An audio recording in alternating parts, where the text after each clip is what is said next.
get to the jump box. So, hooray! Right now. No. It says it doesn't know it. So there's just little things they are just kind of figuring out as we go. Well, That's okay. We don't need it for tomorrow. Go to the cloud or what? We already did. We did it like in the last 15 minutes. It's like, it's fine. It's just that easy, Brock. We'll get the bill next month. It just cost $15 million. Sorry, run, Jordan. That sucks. Your what? His run. What run? Oh, No in death Baldur's run. Gate. Oh. We're talking video games. Why are you leaving? You don't want to participate in the dry run? What? he likes to fly just solo. That's kind of rude, Brock. Yeah, what do I have to do to get a suitcase? You didn't get one? Why does my mental health eliminate me from any sort of swag in this company? I don't think it does. Apparently it does. Did you go down to try and get one? Did you try to Did get you one? I don't know where to go. Oh, you weren't here yesterday. Yeah, I was at therapy. My mental gotcha. health has stopped me from the last 4. Just go over I'll get you one. to Skylar. Michael, you are working from home, apparently. Yes, it has been a crazy day. It's been a day. All right, hang on. I'm going to put you up on the TV, on the big TV. Hang on. All right. Are they going to be on the webcast? Not like in person or no? Yeah. I'll be in person on Thursday. It's good because we're planning that fist fight we talked about. Actually, so I told Kelly for our team activity, can we just do a fight club, Jordan? Mm-hmm. Doesn't that sound amazing? It works for me. I know. Problem is, here's the thing. If Jordan connects, you're toast. Oh, I'm dead. Because If anyone connects, I'm dead. he is strong. Yeah. But we thought if I actually show up with black eyes, I could just say I mouthed off to Kelly, but Kelly didn't like that. No, we're not doing that. Just say it's your fault for leaving the mop out. Yeah. He said he wanted eggs, and I tried my best to cook them right. I don't know what I did. One day, Mike, He doesn't find that funny. It won't because your expectations are too high. We would just say we sparred. I lost. I have very, very high expectations of anything. Is like, but it was just not perfect. And then Krista walked by and said her team would sit on the sidelines horrified as they watched us fight. They'd cry. Because were you here that day when they were fighting at Winco and Kelly and I were salivating and Krista was hiding? Weird. The cops were taking down a guy at Winco. Once I'm in, And we were like cheering him on. applications doing something. And Chris was like, oh no, what are they doing to that poor guy? And we were like, get him! Camera and like all I'm doing is She's such a sweetheart. So We're a bunch of it's just like I psychos. stop breathing. I'm just like, because it's like my I get too focused on. I made you an outline, Michael. It's right here. then just practice your intro. Sorry, I did not realize this was an in-person thing. It's okay. And then you get in. Be sleeping at night. I would have made more effort to get it in, although I also have a kid that gets home in a little bit, so I would have at this time. But Well, don't worry. Andrew's never shown up for the in-person. I know, it's really, All right. really. Well, if everyone has children coming home quickly, I guess we should probably get cracking then, huh? Yes. Sorry. I You want me to do this then? was distracted. All right. Are y'all ready to go? Yes, I'm ready to go. Look at you, all sexy right on that mic. I want to make sure people can hear me. That's what the people want. This is Barry White voice. Welcome to PDQ After Dark. Oh, All right. this one's broken. Boken. All right. I'm going to hit the timer if right. y'all are ready. Let's do it. Okay, on your mark. Get... What? Shoot. I totally forgot. I have a dentist appointment on Thursday. I just got a text. Sorry. It's 10 a.m. No, it's as late as they'll take me, but that does mean I have to leave early. Okay, on your mark. Get set. Go. Hey, everybody. Welcome to PDQ Live. Today we're talking about moving to the cloud. A very real thing that's not a buzzword. Mm-hmm. But the important part of this one is we got the sysadmin perspective, which Andrew's here for. Hello, Andrew. Hello. And we've got the DevOps perspective. That's what Michael's here for. Mm-hmm. Hello, Michael. Can we get an intro? Should we do an intro? I thought it was it. Kelly, can we have a Fight Club intro? No, but what I would like to do, I would like Michael to take just a moment and introduce himself so people know who he is and why he's a freaking expert. Just who is this, Michael? Well, expert might be a stretch. I know quite a bit, but I'm sure there's people who know a lot more than me. Mainly, I'm self-taught. I've worked in a few different startups, and each one I've done some amount of DevOps. I started off as an engineer, but was also the sole DevOps person at my first job, and kind of just progressed from there. Sometimes doing more DevOps at different jobs, but it's always kind of been a mix of all different responsibilities. What's your official title here? I probably should know that, but I don't. I am the director of platform engineering. Director? That sounds fancy. Director title. That's how you know it is fancy. Director. So I already forgot it. this is such a broad subject. I think we spent more time debating what we should talk about over discussing actual talking points. Well, and I think that the cool thing about this topic is it was kind of spawned by a conversation that was had, because we have talked about the cloud, right? The cloud. And a system administrator has a different understanding of what that means than someone who is a developer. And so once Michael started, explaining a little bit more about his perspective, light bulbs started going off. And Tara's like, hey, this is not what I expected. This is pretty cool. So with that, dive in. Yeah, so we're not focusing so much on like services like Active Directory domain services like through Azure or things like that. We're more talking about moving servers and or processes or applications out there. Well, that's kind of where we started when we started talking about it. And I did what I usually do, is like crescendoed into something enormous. I was just thinking moving data, moving a file server. What do you do if you want to go all cloud? And I was thinking more, permissions. And then then I started talking to Michael and I realized, hey, I don't know what I'm talking about. Yeah. So then it turned into this discussion, what does serverless really mean? Yeah, so it really comes down to, and I think there are very different needs for sysadmin versus DevOps. Yeah. I guess the first thing is what usually instigates the move to the cloud. And you said... The execs hear the buzzword enough times they push the issue. Yes.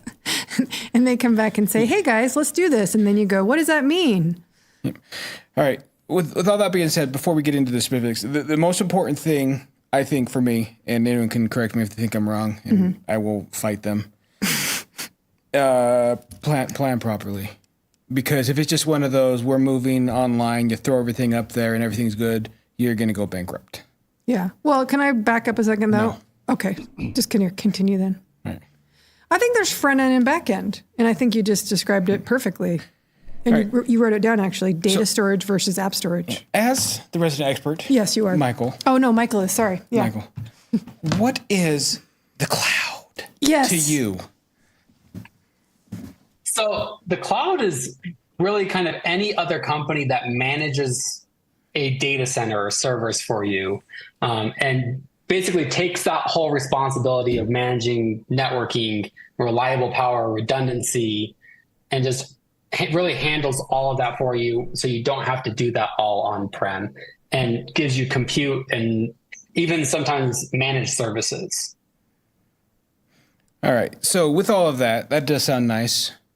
I guess what's the biggest pitfall? How does it end up costing so much for people that don't maybe make sure things are optimized before they go there? How does it get so expensive so quick? Because it seems to me I'm buying a whole bunch of local server hardware. That's a whole bunch of money. How can some online service be more? Yeah, I think that really hits on a good point. I think you need somebody who has cloud experience to really make that change. Because if you're coming from an on-prem mindset, cloud resources can get very expensive if they go out of check. So me personally, I've always been in a cloud first mindset. That's been where all of my applications have lived from really day one. Like I was using Google Cloud maybe 12 years ago, hosting my own personal applications. Like you do. So,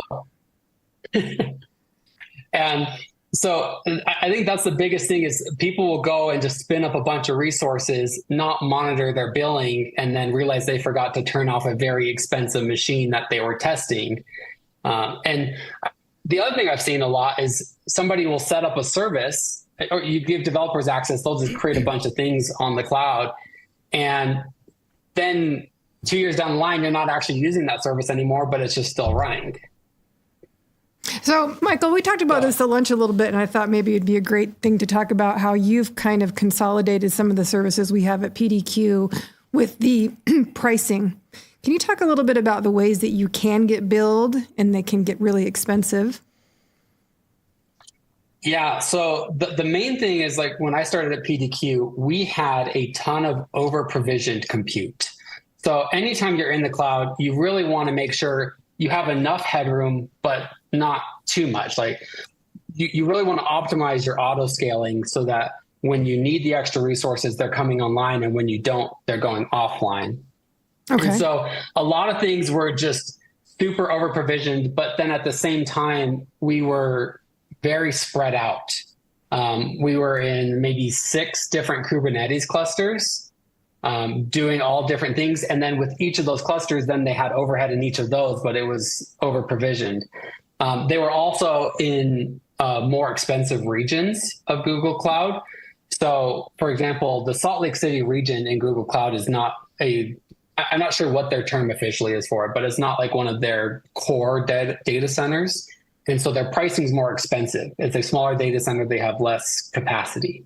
And so you want to choose a region that usually is core and has a cheaper base pricing, unless you have a need for a specific region. So that's where the planning comes in, because it sounds like the way that we approached it was we would found something that would be a good fit. We'd throw it up there without any planning or understanding what was already out there, and we ended up with kind of a hodgepodge. Then the other side is people that want to just do an entire lift of their stuff and move it over without fine tuning or optimizing for, and that's going to bankrupt you. So to me, it seems like if you're looking to move there for the first time, first of all, if you're a new company, Yeah, no brainer. you start there Yeah. and just make sure that you follow your own processes. But if you're looking to move there as an existing company, that's where all the planning goes in, all the detail. You want to find out what apps lend themselves best, get those optimized first. Once they're ready, move them up there. And once you're sure everything's running as cheaply as it can, as without any sort of hiccups, then you can look to the next process. But it should never be just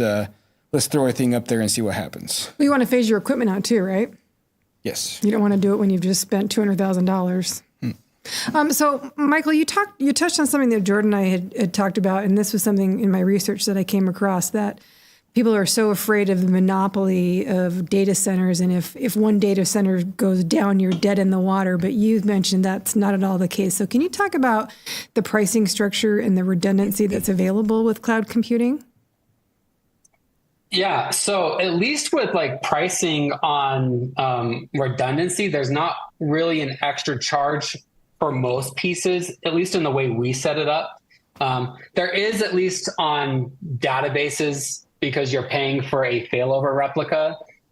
Because if one zone goes down, you want to be able to fall over to a database in a different zone. But as far as compute, we have virtual machines running in multiple zones of a region, and we're using all of that compute. So it's not just backup. Okay. So if a zone goes down, our virtual machines will still have a couple still running in the zones that are not down.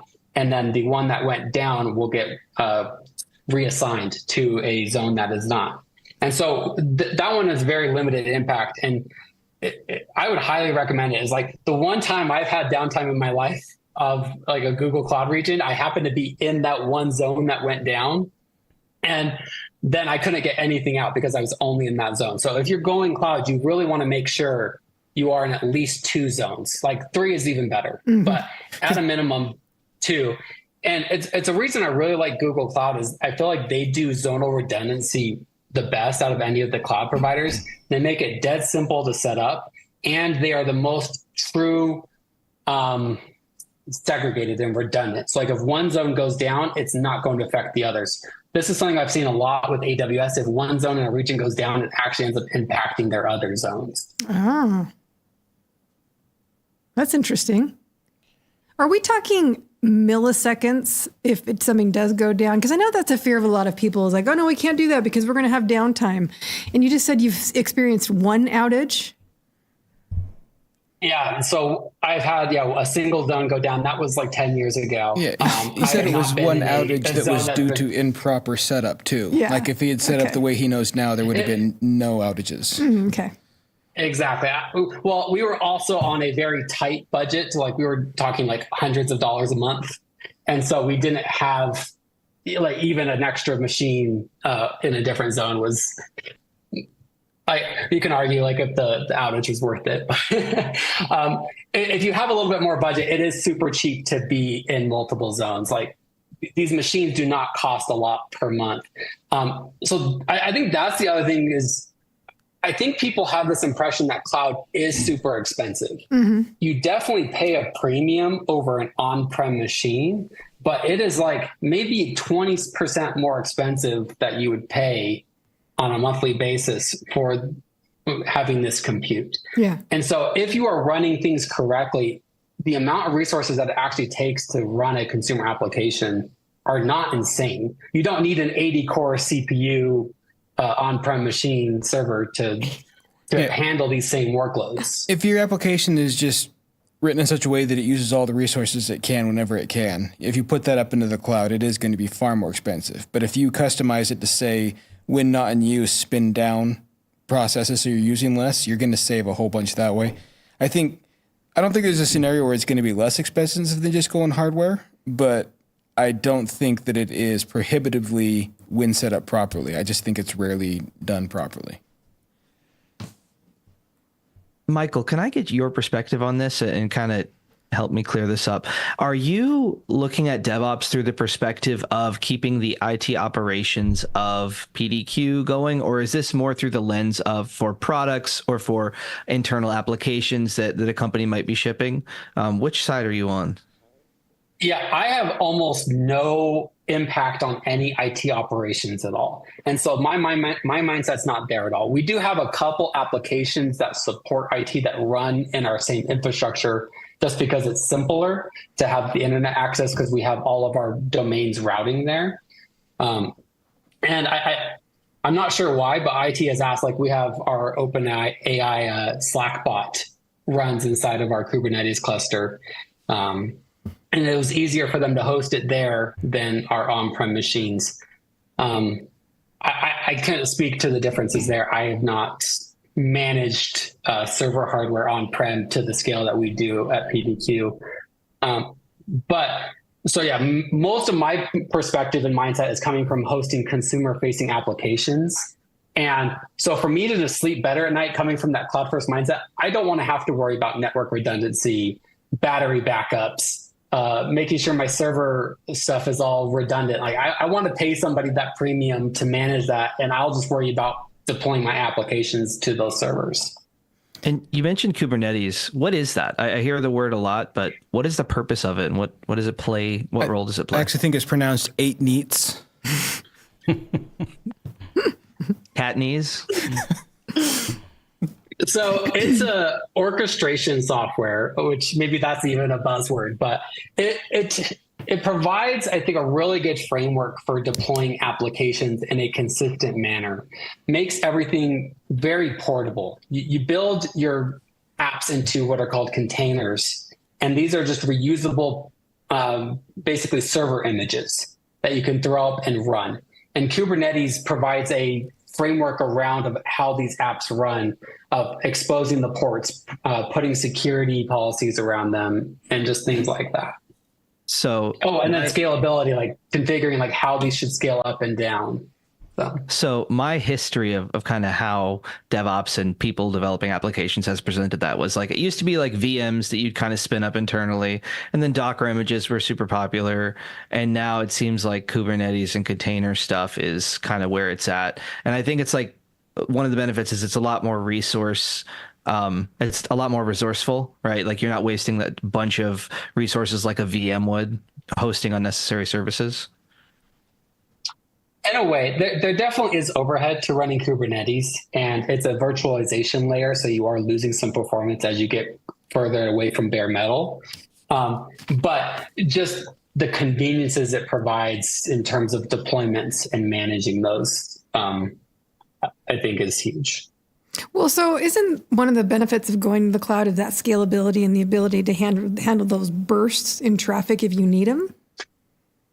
Yes. So if you're doing this on-prem, you need to have as much capacity as your peak load. Mm-hmm. But if you do this overall in the cloud, you can just use it. And then as soon as your peak is done, you're not paying for it anymore. Yeah, you pay as you go. But that's only one of the benefits. Like I was speaking to like the redundancy before and like the battery backups and networking. Mm-hmm. You don't have to worry about any of that with the cloud. So I'm wondering, I made notes of our lunch together, Michael. I'm just going to ask you. Okay, here's what you wrote down. App hosting. You already talked about that. To scale or not to scale. And these are all things to consider when you're setting it up. So it sounds to me that what you're looking for is to pay a whole bunch of money to lose control of your hardware.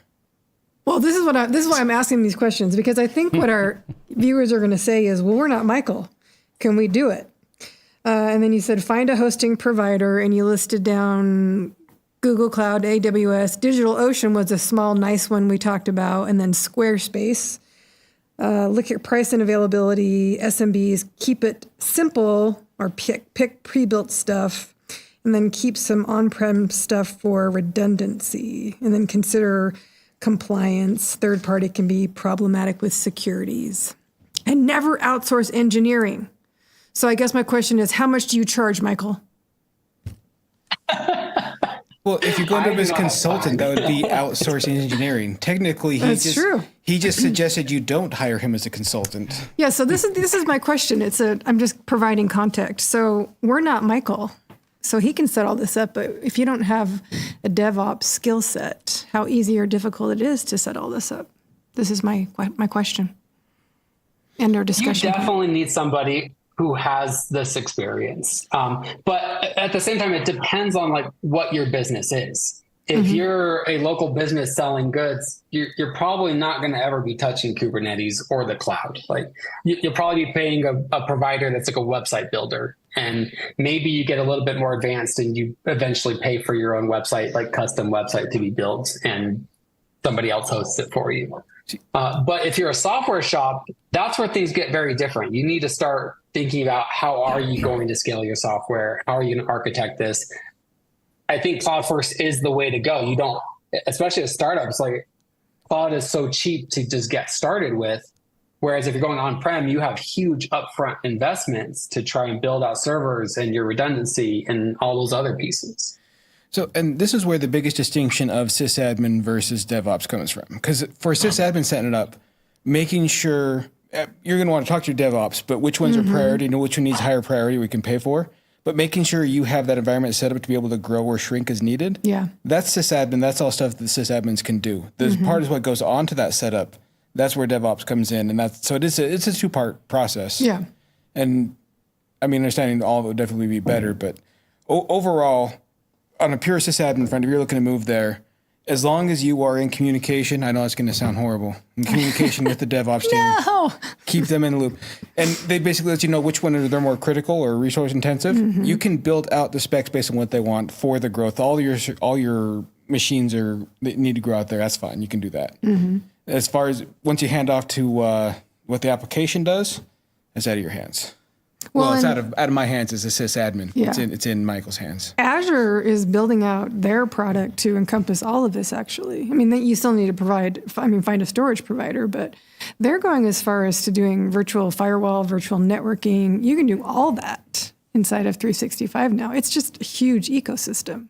So yeah, where do you start? From my mind, I'm probably going to think of permissioning first.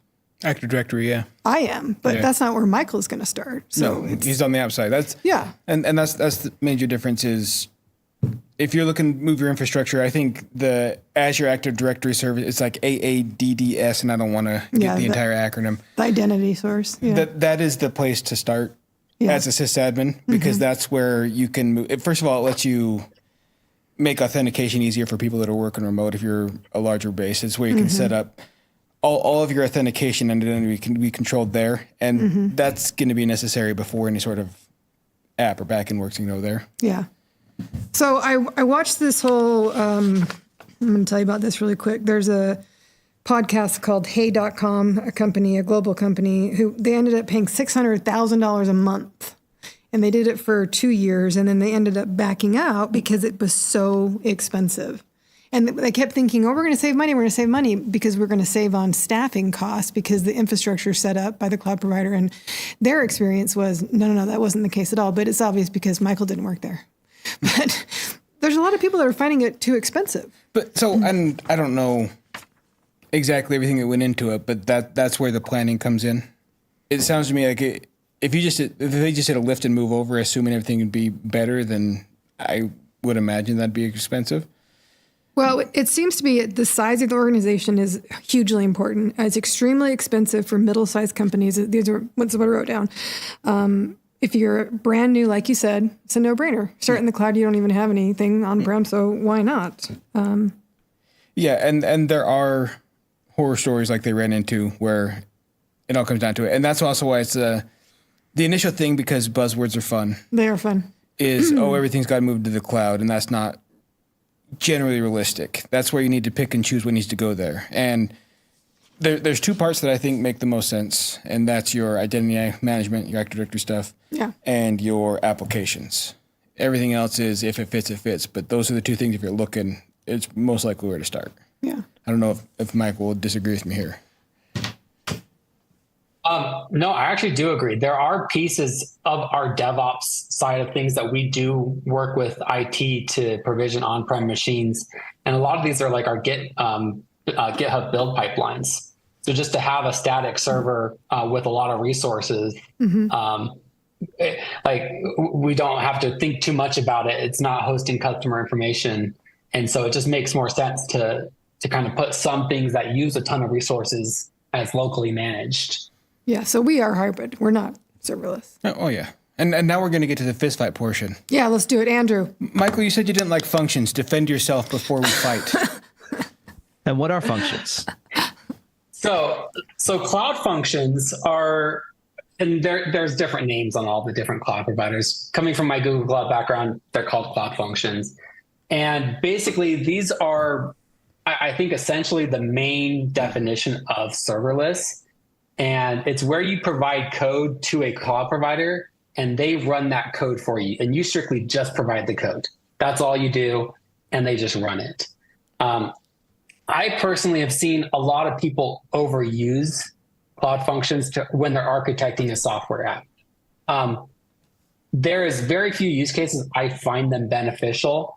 And the reason is when you do it this way, you are ending up segmenting your business logic so much across all these different functions. You end up writing a bunch of code, but then say your business requirements change. Now you're updating 10 different cloud functions to do that same thing, but then some might get missed and you get inconsistent behavior. And so when you have an app that you're building, if you're building a software app, I highly recommend functions, like cloud functions are basically like the extreme of microservices.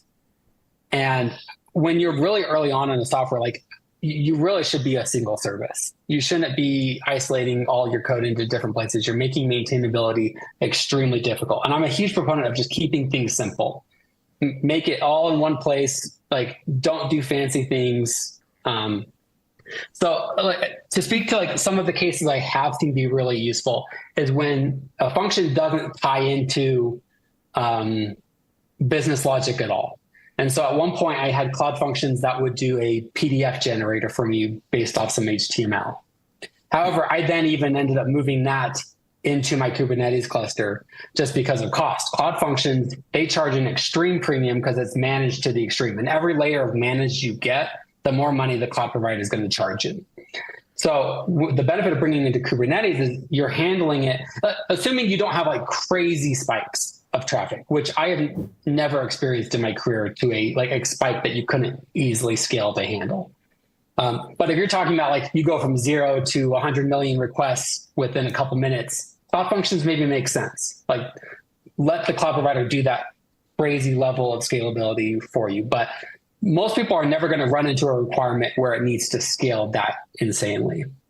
And so by pulling that like functionality into your app, you use your compute that's already provisioned, and you have the shared overhead across all of your app to scale into. And it's just a way cheaper way to do that, essentially. So, I mean, you say cheaper, but basically, for me, the breakdown function is basically that code runs on demand, and you pay for only the process while that code is running. So if it's a quick hitless script that just does something, that moves on to something, or it passes data on, if it just runs for a few seconds, then if you're only running it, like if it's something that's code running all the time, it's going to be extremely expensive. But if the function is, it gets called 4 or 5 times a day, it's going to be minuscule because it's just very little compute.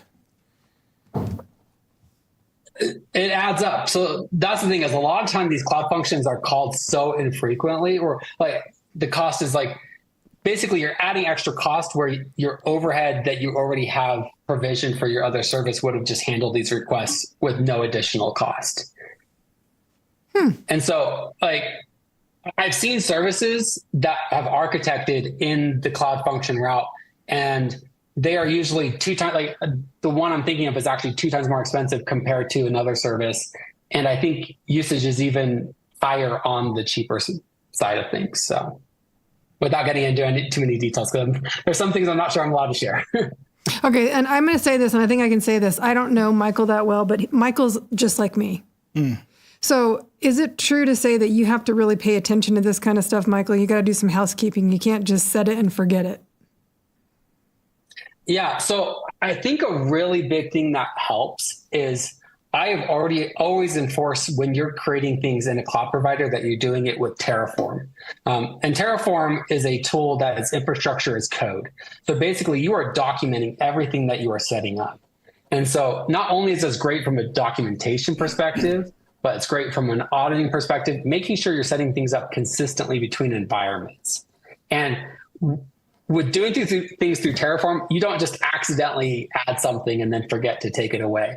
Usually making people do things through Terraform is enough for them to like not put up crap in the cloud provider. I knew he was a me. I knew it. So I'd say the last component that I think is important for this is once you have a baseline of what, like the thresholds that your services were running at, you want to set alerting.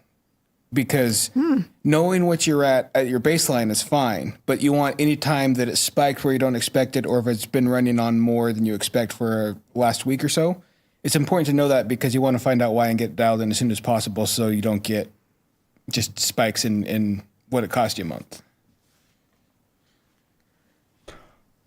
Look at that. Okay, can I defend the sysadmins now? Go Can I for Do it. it. Ding, ding, ding, ding. We Can are, we- and we may have to get into that a Yeah. little bit faster because we're at 28 minutes. But can you do intros So- tomorrow, Kelly? Because my God, that'd be so funny. Please. Maybe we'll see. Amazing. Sysadmin side, go. I can save it for tomorrow, though. No. Go. Okay. PowerShell. You know it. You love it. If you're a sysadmin, hopefully you've had some exposure. And like you mentioned earlier, you're just paying for the code to be executed in the cloud, which is really helpful if you can just write some PowerShell code. I really love it in the sense that it really empowers sysadmins to get things done. And if you have a background in PowerShell, now all of a sudden you have a point that's not part of your infrastructure that you can leverage to maybe connect things, maybe to forward things to your ticketing system, simple things, all kinds of cool stuff though that can really improve the way you do some things on the IT side. Kind of low barrier to entry. And when you're not architecting an application around it, or, you know, you're not expecting too many queries, right? It's just maybe something that runs once a day or something. I think the cost is pretty low. But yeah, that's not architecting an application. I mean, it sort of is on a very, very, very small scale, but that's my case. Yeah. As the final, No, I'm the I judge of think the there last. definitely are cases. I get final say as the No, judge, there- and I back the sysadmin. Great show, everybody. Bye. I think it's all true though. It's like everything. There's somewhere in the middle that works for you and your needs. If you're on the DevOps side of things, you should probably architect things in the appropriate way. If you're a sysadmin trying to get things done and already have PowerShell skills, well, here's a quick, easy win you can take with you. So, like, I definitely agree. Like, if there's pieces that support the IT support side of things that make things easier, and like that's an easy way for IT to get things up and running, like, definitely no issue there. Like, my perspective is definitely coming from the architecting an app kind of mindset. the one thing I would be careful of, and it's the problem we've seen at PDQ, is there's a lot of random old code that just got set up and run, and nobody has any context on it. It's not really documented. And there are a couple pieces that have become customer facing. And so we've had to then rewrite those into an app out of these functions, because there's impacts that were not known to other people just because they were hidden kind of back in this IT layer rather than at the kind of like the customer publicity layer. I'm not sure what the word is there. Yeah, just that front facing. Exposed to customers. Yeah, the front facing layer. Michael, when you said that there's random pieces of code out there that nobody knows what it's doing really, I just had to chuckle because that used to happen so often, and you guys have done a great job at cleaning a lot of that up. So nice. That's usually my biggest headache, is all those random pieces of code that are running that nobody knows are running, or nobody knows what it does, and it just works. Yeah, exactly. And you're so hesitant to change. It's like, look, it's working. Do I want to break it? Yeah. All right. Well, thanks everyone. Congrats on your win, Andrew. I was thinking about pickleball because I'm going to play tonight. So I was like, oh, I already won.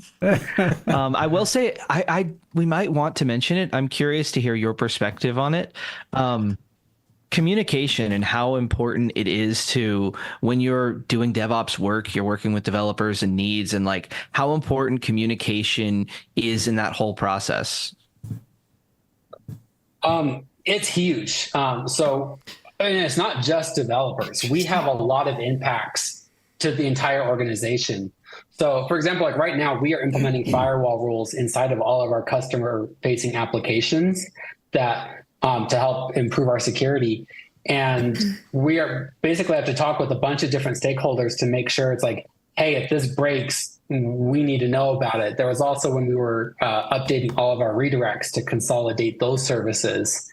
There's been a lot of like talking with marketing and making sure that all of that works coordinated and that we're not missing any pieces. You should have checked the box. I wasn't paying attention. I'm sorry. There's one on the bottom that said force disconnect. Since it wasn't checked, it's asking you to disconnect. Oh. Sorry, I'm watching Tara struggle here. It's been fun for me. It's been fun for you. She's going to slap you, man. Right, well, cool. I'm going to not be here anymore. Okay. All right. I think we're Take care. I think it went. I think we're in a good spot. We may need to speed up a couple of things, but I think we're good. I like it. Michael, thank you. Tara, can you share this outline with me? I didn't share it with you? I checked my Word and I didn't see it, but I remember seeing it when we last met. So I was like, where the heck did it go? Well, you could remember that because it was shared on the Zoom. When I go back upstairs, I will. And the stream worked, Awesome. by the way, so we're good there. Okay. Sweet. Michael, thank you very much. Michael. We will